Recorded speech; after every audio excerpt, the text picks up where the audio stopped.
Muhammad could not have known these facts about human development in the 7th century because most of them were not discovered until the 20th century. This is a leech, and this is the human embryo about 23 days. I think you have to agree that the similarity between these structures is amazing. The key word in both is al-ghaib. At this stage is known to no one except Allah. The rapid growth and dramatic changes which occur after the bones have been clothed by muscles have been mentioned in the Holy Qur'an 1400 years ago. Surah 79, Ayah 32 states, also in the context of creation, "And the mountains hath he firmly fixed." Similar mention of mountains is found in several other surahs. It is permissible to interpret this to imply that mountains are rooted and that modern geophysics has established deep crustal roots for the axial parts of mountain systems at converging plate boundaries. We need research into the history of early Middle Eastern oral traditions to know whether, in fact, such historical events have been reported. If there is no such record, it strengthens the belief that God transmitted through Muhammad bits of his knowledge that we have only discovered for ourselves in recent times. 1,400 years ago, when the world was immersed in darkness, the Qur'an was revealed, which brought light to a beleaguered world. And whereas the earlier books came with many scientific mistakes due to the hand of man having delved into them, the Qur'an had none of these contradictions. The world thought there could be no reconciliation between religion and science.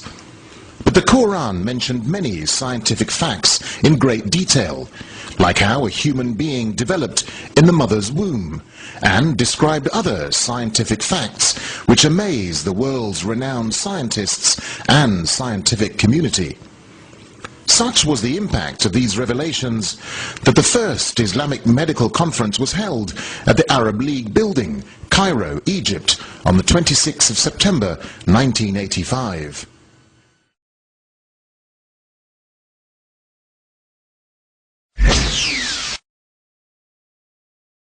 The Qur'an on Embryology. Professor Keith Moore is one of the world's prominent scientists in the fields of anatomy and embryology, and is the author of the book entitled The Developing Human, which has been translated into 8 languages. The book is considered a scientific reference work and was chosen by the Special Committee in the United States as the best book authorized by one person. Dr. Keith Moore is the professor of anatomy and cell biology at the University of Toronto in Toronto, Canada. In 1984, he received the most distinguished award presented in the field of anatomy in Canada, the JCB Grant Award from the Canadian Association of Anatomists. He has directed many international associations such as the Canadian and American Association of Anatomists and the Council of the Union of Biological Sciences. Let's now listen to what Professor Keith Moore has to say about the revelations found in the Qur'an 1400 years ago, and what science has only recently been able to find out through detailed investigation. In the 1940s, Professor Streeter of the Carnegie Institute of Embryology in Washington, D.C., proposed a system for classifying the stages of human development. His system arranged human embryos in 23 numbered stages based on their differences in appearance. The Carnegie system of classification was used around the world until the 1970s, when a more refined system was proposed by Dr. Ronan O'Reilly of the Carnegie Institute of Embryology, now in San Diego, California.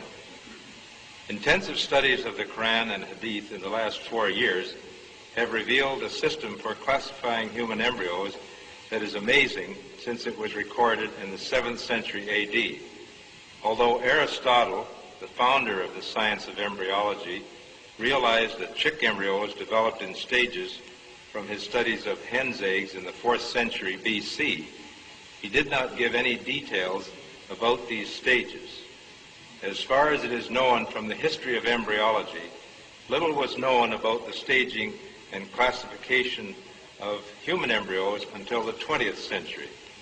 For this reason, the descriptions of the human embryo in the Qur'an cannot be based on scientific knowledge in the 7th century. The only reasonable conclusion is that these descriptions were revealed to Muhammad from God. He could not have known such details because he was an illiterate man with absolutely no scientific training. The first stage is Adafk, and you'll have to apologize for my pronunciation. This is from Surah Tariq 6. He is created from a drop emitted. This Arabic term refers to the forceful emission of fluids which occurs during ejaculation in the male and ovulation in the female. The male secretions, called semen, contain the spermatozoa, and the female secretions, called follicular fluid, contain the ovum. This is the stage of fertilization and the nutfa, and after this is what we call the zygote, referred to in the Qur'an as the nutfa, and the nutfa undergoes division, which we call cleavage, as it passes down the uterine tube. And so these are the stages of the nutfa here as it undergoes cell division. This term is used several times in the Qur'an when referring to the beginning of development. After examining all these references, it is concluded that nutfa refers to the small drop of fluid containing the sperm and the ovum. The term nutfa is also used to refer to the dividing zygote as it undergoes cleavage, cell division, and passes along the uterine tube to enter the uterus.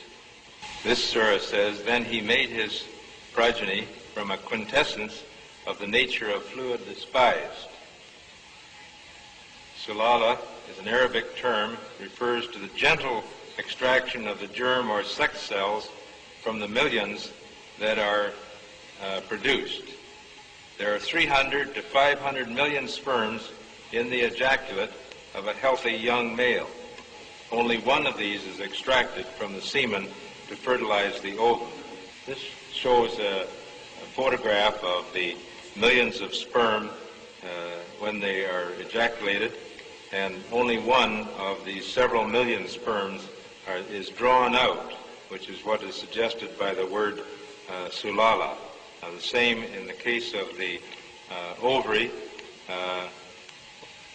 Only one ovum reaches maturity and is expelled from the ovary, and it is extracted from the many thousands that are available in the ovary. Again, the idea of extraction, or sulala. The next stage is Amshaj, Surah Ad-Dar 2. Verily we created man from a mixture of a germinal drop. Amshaj, then, is an Arabic term, is used in the Quran to describe the mixing of the sperms and the ovum. During fertilization, the ovum rotates within the fluid containing the sperms until one of them is successful in penetrating its covering layers, which we call the corona radiata and the zona pellucida, which is this layer here. I'll read it again in English. It's Surah Abasa 19. He created a new individual from nutfa and immediately planned and programmed him. That was the first one we had. Oh, there it is. So al-Khalq then is an Arabic term which means coming into being, and is used when referring to the fertilized ovum or zygote. Here you can see the nuclei from the sperm and the ovum uniting to form a new cell, which is the zygote or nutfa, and then here's the zygote or nutfa again, and it's just getting ready to divide into two cells, which we call the dividing zygote or the dividing nutfa.